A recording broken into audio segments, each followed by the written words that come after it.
শীতের আরো খবর জানাতে উত্তরের জেলাগুলো থেকে যুক্ত হচ্ছেন আমাদের সহকর্মীরা। আমাদের সাথে আছেন পঞ্চগড়ের সহকর্মী মোহাম্মদ আবু সালেহ মোহাম্মদ রায়হান এবং চুয়াডাঙ্গা থেকে আছেন সহকর্মী কামরুজ্জামান সেলিম। প্রথমেই পঞ্চগড়ের খবর জানতে চাই। রায়হান, পঞ্চগড়ে তো আজ মৌসুমের সর্বনিম্ন তাপমাত্রা, জনজীবনে নিশ্চয়ই দুর্ভোগ হচ্ছে। এর মধ্যে ছিন্নমূল মানুষ এবং নিম্ন আয়ের মানুষ যারা আছেন তাদের শীত বস্ত্র বিতরণের ক্ষেত্রে আসলে কি ধরনের উদ্যোগ নেওয়া হয়েছে?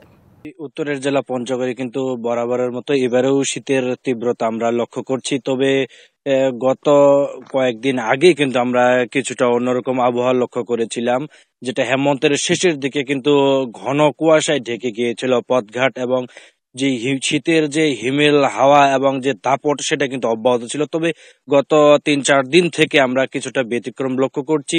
জেলা জুড়ে মৃদু শৈত্য প্রবাহের মাঝেও কিন্তু সূর্যের দেখা মিলছে, যেটা কিন্তু অনেকটাই স্বস্তি হচ্ছে জেলাবাসীর জন্য।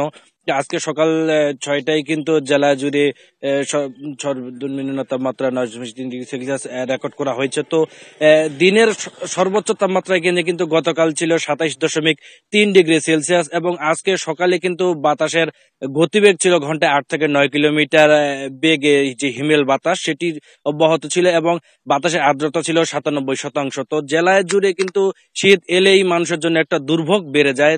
এই শীতের পৌষের দাপটটা কিন্তু সেটাই আমরা লক্ষ্য করছি। তবে এই ঠান্ডার মাঝেও কিন্তু সূর্যের দেখা মেলে জনমনে কিছুটা স্বস্তি পেয়েছে এবং মানুষের কষ্ট অনেকটাই দুর্ভোগ হচ্ছে। তো জেলার সিংহভাগ মানুষ কিন্তু আসলে শ্রমজীবী এবং নিম্ন আয়ের মানুষ, তাদের জন্য কিন্তু এই শীতটা অনেকটাই দুর্ভোগের।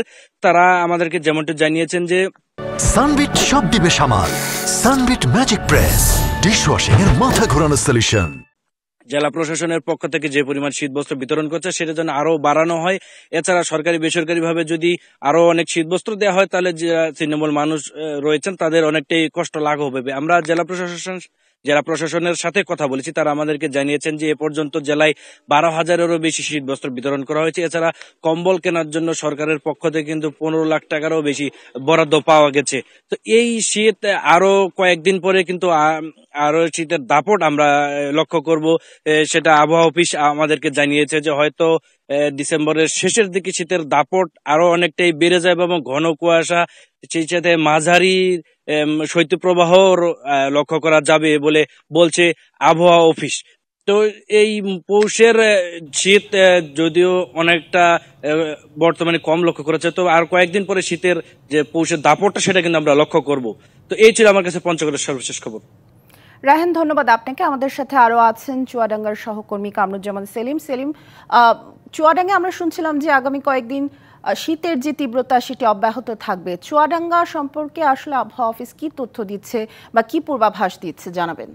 সামিয়া, গত 2 দিন ধরে কিন্তু চুয়াডাঙ্গার যে তাপমাত্রা সেটা কিছুটা বেড়েছে। গতকাল চুয়াডাঙ্গায় তাপমাত্রা রেকর্ড করা হয় 10.8 ডিগ্রি সেলসিয়াস এবং আজ সকাল 9টা তাপমাত্রা রেকর্ড করা হয়েছে 11.6 ডিগ্রি সেলসিয়াস।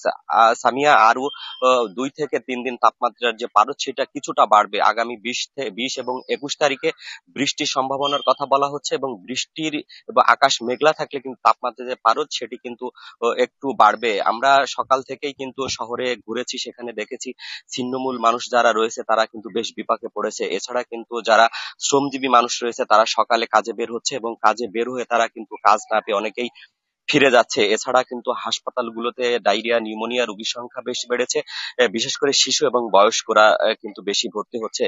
এছাড়া আমরা কিন্তু কিছুক্ষণ আগেই জেলা প্রশাসকের সাথে কথা বলেছি। তিনি আমাদেরকে যেমনটি জানিয়েছেন ইতিমধ্যেই কিন্তু চুয়াডাঙ্গার 4টি উপজেলায় 10,000 কম্বল ত্রাণ মন্ত্রণালয় থেকে বরাদ্দ দিয়েছে। এছাড়া কিন্তু 12 লক্ষ নগদ টাকাও বরাদ্দ দেওয়া হয়েছে। সেখান থেকে গতকাল পর্যন্ত কিন্তু ছিন্নমূল মানুষের জন্য যে শীতবস্ত্র সেগুলো কেনা হয়েছে এবং বিকাল থেকে বিতরণ শুরু হয়েছে। আবহাওয়া অফিসের পক্ষ থেকে আমাদেরকে যেমনটি জানানো হয়েছে, আজকের পর থেকেই কিন্তু তাপমাত্রা কিছুটা বাড়বে, ঘন কুয়াশা থাকবে এবং 20 এবং 21 তারিখে বৃষ্টির সম্ভাবনার কথা বলছে। যদি বৃষ্টি হয় তাপমাত্রা কিছুটা বাড়বে এবং 20-21 তারিখের পরে কিন্তু তাপমাত্রা আরো কমে আসবে। তো সামিয়া, এই ছিল চুয়াডাঙ্গা থেকে শীতের সর্বশেষ পরিস্থিতি। কামরুজ্জামান সেলিম, ধন্যবাদ আপনাকে।